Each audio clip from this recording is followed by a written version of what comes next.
I'd like to do is maybe have a little bit more kind of personal aspect, a little bit more of a conversation really around the continuously evolving role of the CIO. I think, we spend a lot of time talking and about content and about projects, and we spend a lot of time thinking about, all the stuff that's going on that's affecting our organizations. This is much more of a human element. And I think let's talk and think a little bit more about, individually what we are actually going through. And so the idea here is to have really an open conversation, and I really appreciate you guys joining. So thank you, BJ and Kim. I'll let you guys introduce yourselves to start. But maybe if you could just give us an inkling, why did you take this role? Why are you in this role? What is it that, how did you get here? So Kim, maybe we'll start with you.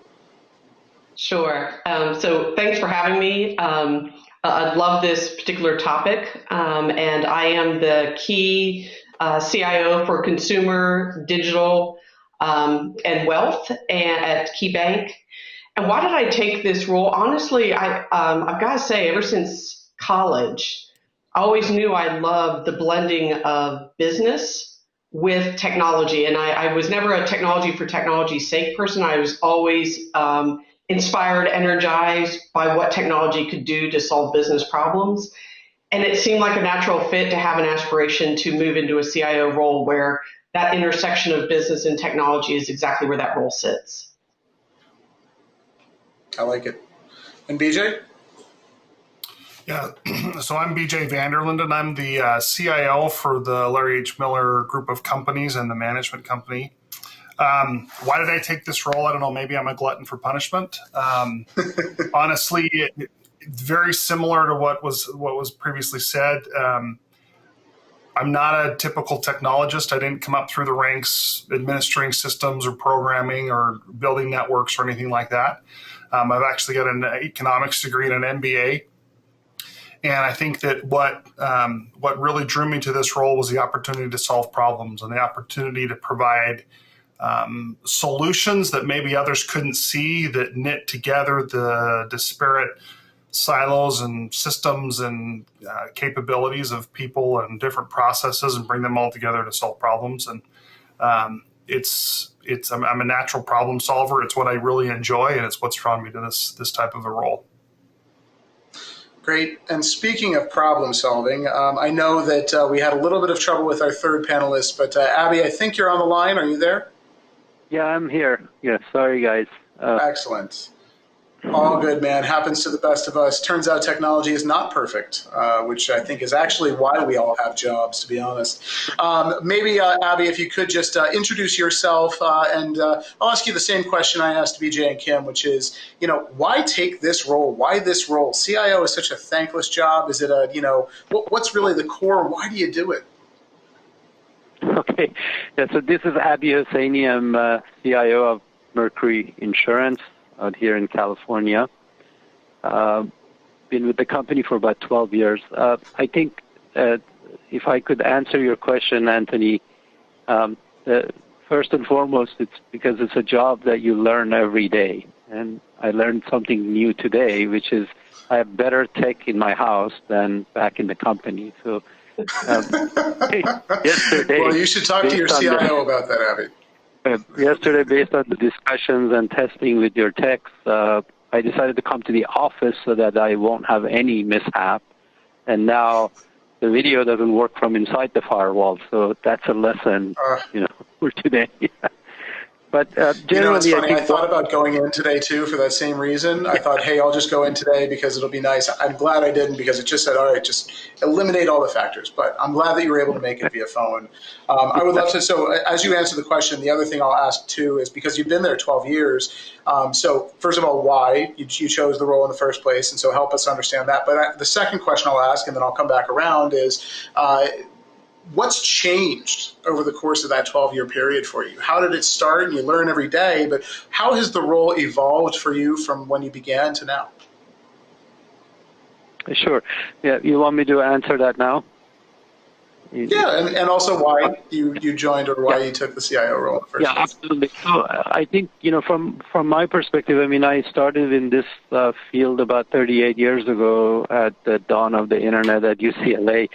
And, I think gradually understood that whatever I know in the form of tools and techniques and technological know-how has to be augmented with the business acumen, and I think that's the sweet spot that I felt that in an IT role I could be an enabler and understand the business. So you add a little bit of business school to your tech training, and it's been a fascinating journey because what from a technical possibility perspective, every day gets more exciting, because of the consumerization of IT, because of the way the society is adopting technology.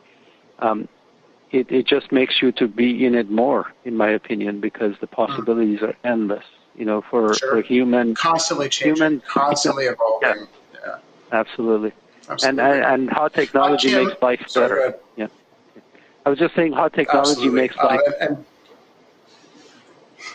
I think there's a slight delay on the phone side of things, which makes it always a challenge. So Kim, I'll ask you then as well, as you for your role and how it's evolved over the course of time, and when you first started in kind of CIO role versus now, how do you think the CIO role has kind of changed and evolved? Yeah, I feel like there's been a good coming to the center between we now expect business to have a much better grasp of technology. It's not a side business, it is the business in so many different industries. And I think the flip side is technologists in the CIO is expected to be a business leader. And I think that's a big component of this is understanding how to bring technology for the sake of enabling the strategies versus just technology again for technology's sake. So I think what I've seen definitely evolve is having to understand the business landscape in which you are trying to bring the technology enablement to bear is a big change.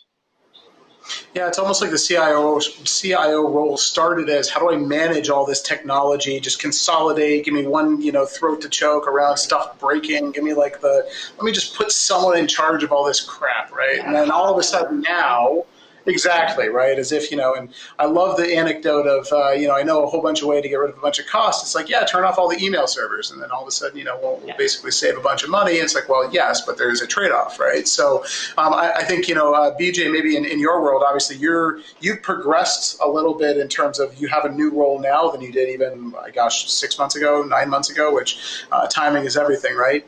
Maybe you can share a little bit more of what do you think the evolution of the role for CIO has been from before and now, and even in kind of context of your own personal experience going from, I'll call it the sports and entertainment into kind of the first, shared services role across all of the group. Yeah, I mean, I think that the role of CIO, it's been touched on by both Abby and Kim, is that it's a business leader. Too often we still hear businesses talk about, well, it's the business and the technology. And it's like, no. They're actually one and the same, and they don't exist without each other. And so there's a necessity of a CIO to be able to truly understand how they can impact the business and answer business questions. I often, speak of things like the company has desired business outcomes, and in order to achieve those desired business outcomes, there's a combination of capabilities from both a people, process, and technology standpoint that need to be brought together.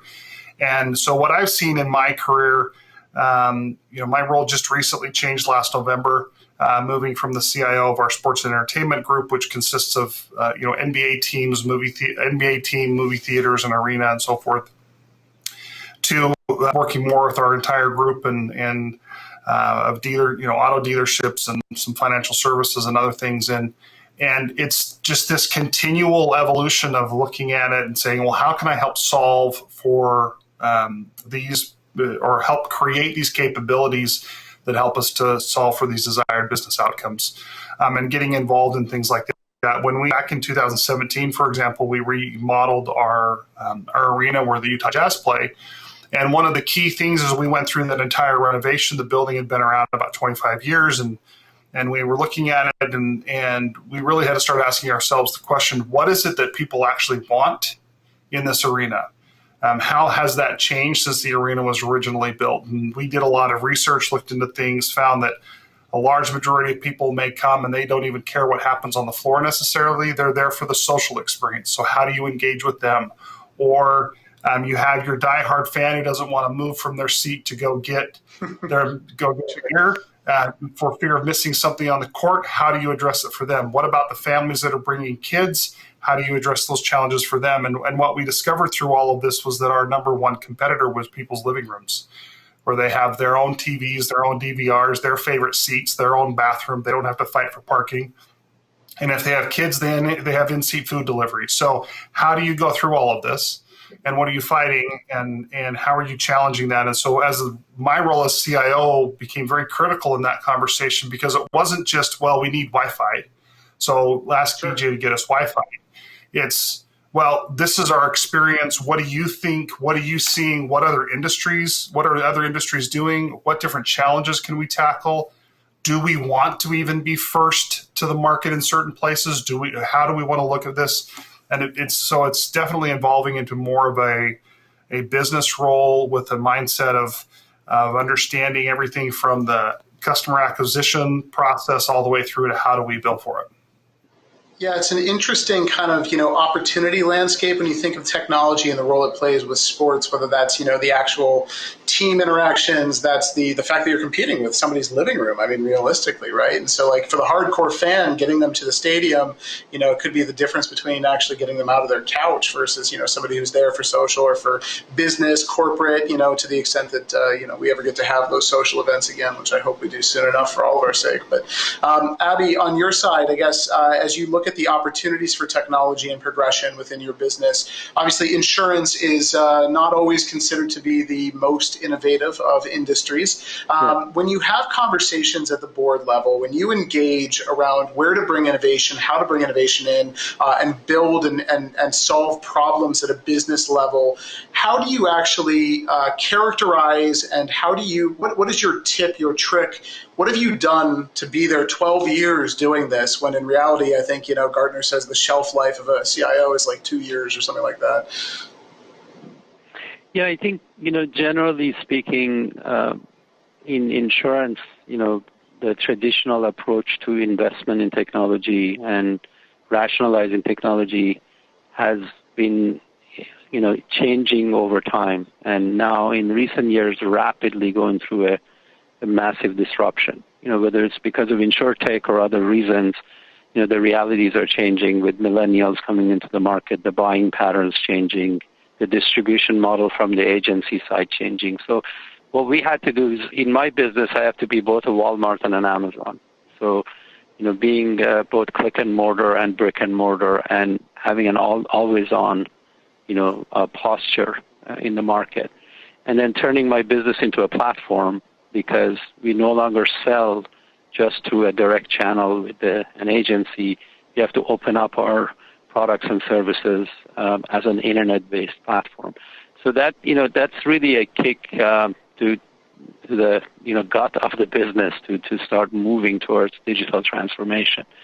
And so we had to do that, but more importantly, we had to change the mindset of our own management to go from project management to product management, to switch to a multi-year roadmap from a technology investment perspective, to think modularly about, how we make investments, because we have to rapidly change a piece, if we have to. And what I did in my company was to work with the CEO directly to change the mindset around how technology investment decisions should be made, and loosen the ROI discussion and, efficiency as the prize, and focus on a mindset of agility and adaptability, and, kind of promise the future value of the technology investment, and not necessarily have to prove everything, in 12 months. And then the other thing was to engage my different customers in a very structured way, because even though we sit inside a corporation and think all users are the same, each department has very different sort of goals and dynamics or problems. And becoming intimate with each of those stakeholders helps at least it helped me try to figure out how I can be relevant. Building those personal bridges, really understanding exactly what it is they want. That's, no, that makes sense. Because I mean, the problem for us in IT is that we have to be relevant to the business. Of course, absolutely. And I think ultimately many of us have to figure out how IT is the business, right? And make sure that that's aligned. I know we've got maybe time for kind of one or two more questions, so I guess, is everybody familiar with the adage, or there's an old story that talks about the three envelopes? And it's kind of the harbinger of a dysfunctional organization, right? So the CEO of the company is leaving, and so he gives the advice, there's three envelopes in your desk, open them, you'll know when you need them. And the first envelope, he opens it up and says, blame your predecessor. Okay, great. So, all of a sudden the stock, is doing well, and then it tanks. And so the second one says, reorganize. And so he just goes out in a press announcement, reorganize everything. And then the third envelope, now everything is still falling apart. The entire place is all kind of gone to hell. And so the third envelope, it opens up and says, prepare three envelopes. So I think there's better advice that we can give to our successors. And so that actually will be maybe this point of the question. And so, BJ, what advice would you give to the next CIO who takes your place, which presumably you will retire very, old and happy and have done this for 40 years and all that wonderful stuff. But what would be that advice? What would you tell your successor in that plan that is the most important thing for them to focus on? So I think that I would say there's two different things. So first of all, one of the things that I've done for probably the last, let's call it 10 to 12 years, any type of technology leadership role or things that I've moved into, it's been paramount within our teams to insist that they understand the business from beginning to end. IT is one of the few parts of an entire organization that should fully understand how a business operates. That doesn't mean that they can go do anybody's job, but it does mean that they should fully understand how the business operates, what the levers are that get pulled.